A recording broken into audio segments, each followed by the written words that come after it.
और चलिए हम सीधे बात करने की कोशिश करेंगे। हमारे साथ एक एक्सपर्ट मौजूद हैं, आलमी उमूर के एक्सपर्ट हैं, तमाम तर हालात पर इनकी नज़र है, संजीव श्रीवास्तव जी। संजीव जी, आपका बहुत हम वेलकम करना चाहेंगे न्यूज़ 18 उर्दू में, और आपसे हम यही जानना चाहेंगे, लगातार बातचीत की बात भी हो रही है, टेबल पर भी सब आ रहे हैं, लेकिन इस सब के बीच में कहीं ना कहीं जो हमला है वो भी बढ़ता जा रहा है।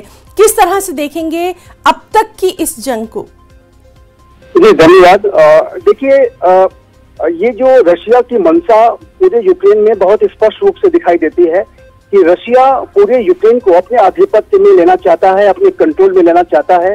और मेरा ऐसा असेसमेंट है कि रशिया जब तक पूरे यूक्रेन को और वहाँ की राजधानी कीव को अपने आधिपत्य में नहीं ले लेता, जब तक वहाँ अपनी एक पसंद की अपने कंट्रोल सरकार इंस्टॉल नहीं कर लेता, तब तक रशिया का ये जो अभियान है वो रुकने नहीं जा रहा है। और आप देख रहे हैं कि बातचीत के ऑफर जरूर दिए जा रहे हैं, लेकिन ये बातचीत के जो ऑफर्स हैं, ये रशिया की जो साम दाम दंड भेद की जो नीति है, जो कैरेट एंड स्टिक की जो नीति है, ये उसी का हिस्सा नजर आते हैं। तो मुझे लगता है, मेरा ऐसा असेसमेंट है कि ये जो लड़ाई है, लगातार रशिया के हमले जारी रहेंगे और आने वाले समय में ये रशियन फोर्सेस ये कोशिश करेंगे कि जल्द से जल्द कीव पे अपना अधिकार कर लें।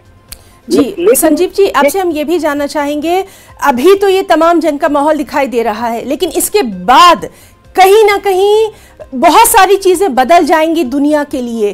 क्या कुछ आपकी नजर में यहाँ पर बदलेगा?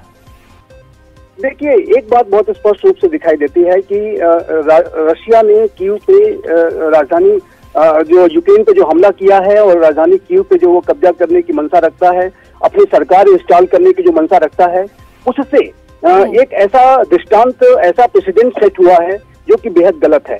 और ये पूरे विश्व में और पूरे विश्व का जो रूल्स बेस्ड इंटरनेशनल ऑर्डर है उसके लिए भी खतरा पैदा करेगा। इसी तरीके के एक्शन को लेते हुए चाइना भी ताइवान पर हमला कर सकता है। चाइना के जहां कहीं भी अन्य जो उसके फॉल्स टेरिटोरियल क्लेम्स हैं, वो उसके ऊपर वो खतरा पैदा कर सकता है, जिसमें आप जानते हैं कि भारत की सीमाओं पर भी चाइना की कुदृष्टि रहती है। और उसी तरीके से जो अन्य कुछ राष्ट्र हैं, जैसे नॉर्थ कोरिया, अभी नॉर्थ कोरिया का कल का एक बयान आया है। जी, तो काफी कुछ इसका असर आने वाले दिनों में देखने को मिलेगा। आपसे लगातार हम इस सिलसिले में भी बातचीत करते रहेंगे। अभी के लिए आपका संजीव जी बहुत बहुत शुक्रिया अदा करना चाहेंगे।